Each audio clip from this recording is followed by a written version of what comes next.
السلام علیکم ورحمۃ اللہ وبرکاتہ۔ میں امید کرتا ہوں کہ آپ سب لوگ خیر و عافیت سے ہوں گے۔ تو ناظرین، آج کا وظیفہ بڑا ہی مجرب عمل ہے۔ اگر آپ قرض دار ہیں تو اس وظیفے کو اگر آپ کریں گے تو انشاءاللہ آپ کا قرضہ دور ہو جائے گا، اور اگر آپ محتاج ہیں تو اس وظیفے کو کریں گے انشاءاللہ آپ کی محتاجی دور ہو جائے گی۔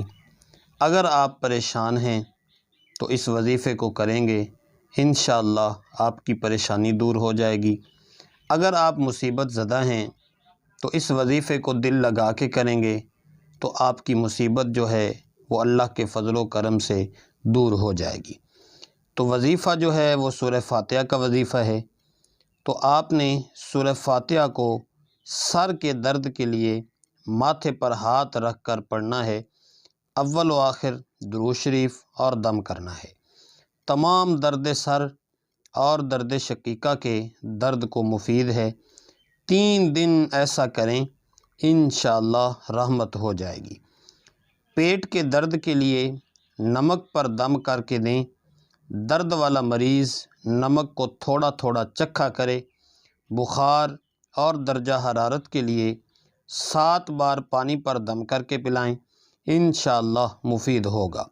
مسخرات کے لیے 41 بار بعد سنت فجر یعنی فرضوں سے پہلے اول و آخر درود شریف 7 بار پڑھ کر دعا کریں، انشاءاللہ آپ کا تمام کام آسان ہو جائے گا۔ فتح یابی کے لیے 11 بار پڑھ کر اپنے کام کو جاری رکھیں، انشاءاللہ آپ کو فتح نصیب ہوگی۔ مشکل کشائی کے لیے 21 بار پڑھیں، انشاءاللہ آپ کی مشکل ختم ہو جائے گی۔